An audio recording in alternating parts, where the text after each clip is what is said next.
నగరంలోని town hall నందు జరిగినటువంటి ఏపీఎస్ఆర్టీసీ నేషనల్ మజ్దూర్ యూనియన్ రాష్ట్ర అధ్యక్షులు పివి రమణారెడ్డి, రాష్ట్ర ప్రధాన కార్యదర్శి వైవి రమణారెడ్డి, నాన్ ఆపరేషన్ గౌరవ అధ్యక్షులు గాదిరాజు అశోక్ కుమార్ మరియు జోనల్ కార్యదర్శి లుక్సన్ ఆధ్వర్యంలో జరిగినటువంటి నెల్లూరు జోనల్ ప్రథమ మహాసభకు ముఖ్యాతిథిగా విచ్చేసినటువంటి ఆంధ్రప్రదేశ్ రాష్ట్ర పౌరసరఫరాల సంస్థ డైరెక్టర్ శ్రీ వేమిరెడ్డి పట్టాభిరామిరెడ్డి. ఈ కార్యక్రమంలో పట్టాభిరామిరెడ్డి 5 జిల్లాల జోనల్ గౌరవ అధ్యక్షులుగా ఎన్నుకున్నారు.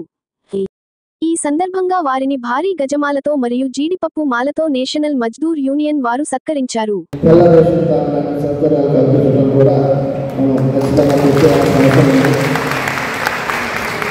గత ప్రభుత్వం హయాంలో ఆర్టీసీ విలీనం పేరుతో మనం చాలా కోల్పోయాం. కార్మికులు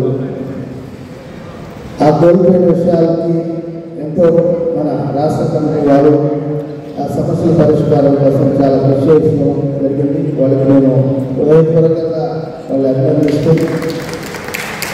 వాళ్ళ సేవలు మనం మర్చిపోకూడదు. Like, share, subscribe. మరిన్ని వీడియోల కోసం గంట సింబల్ ని క్లిక్ చేయండి. Thanks for watching this video.